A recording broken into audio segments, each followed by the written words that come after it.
I want to wake up every morning and say, I can do whatever I want today. And I'm using money as a tool to foster that. That's always been my goal. Now, that's very different from saying, I want a bigger house or I want a house. It's a goal of independence. And my grandmother-in-law, who had no money, was completely independent. She was beholden to no one else's influence but her own. And she lived an amazing life because of it.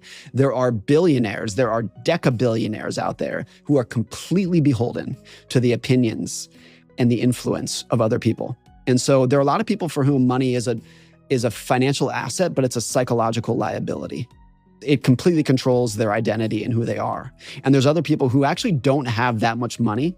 They have no psychological liability. They're in complete control over their personality and their goals. I've often used this. It's a very imperfect idea, but I think about if I was on a deserted island, maybe with just me and my family, nobody else could see how I was living. Nobody else could see my house. Nobody else could see my car.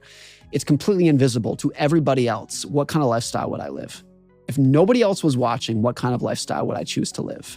And in that situation, myself, and I think most people, would instantly shift from status to utility.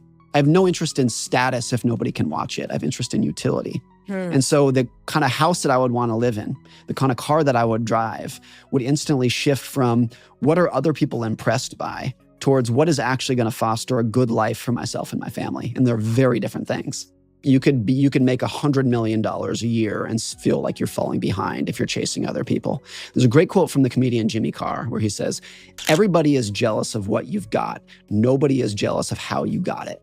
And that's another one of these points. It's very easy for me or you to look at people who are more successful than we are and say, if we had that level of success, I would be happier. Because when we look at them, I can see your house, I can see your car, I can see your clothes, I can see the material aspect of your success. Yep. I cannot see the hard work and the stress of how you got it and what it took to get there. So this is one of the problems with envy and financial envy that we have for other people, is that you don't have a good sense of what their life was and what else is going on in their life outside of money. And this is why some of the studies that are so hard to wrap your head around, because it's so hard to even believe that these are true, the studies that show that people who are wealthy are not necessarily as happy as you would think they would be. But here's the thing. When I hear that study, I'm like, who cares? Because I just want to be wealthy. You know what I'm saying? Like, let them be unhappy. I'll be the one person who's wealthy who's happy. I promise you, Morgan. Or there's a lot of people who say, okay, that might be true, but let me experience it myself. Yes. They're like, let me get there. Because I think the pull is so profound in our heads that if only I had more money, these problems would go away. It seems like, how could that not be true? And I think the people who have experienced it would say, no, it can be true, just much less than you thought.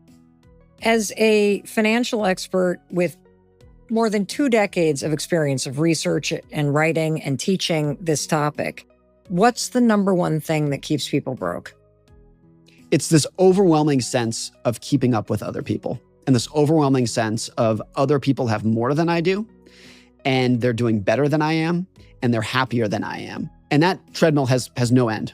There's no end to that treadmill where you're going to say, if only I had this much money, then I'd be content. If only I had a bigger house, then I'd be content. Once you're on the treadmill, it goes on forever. I think if you're on it, it's almost impossible to feel like you're doing well with money. There's no amount of satiation of, if you got a raise, then you'll be okay.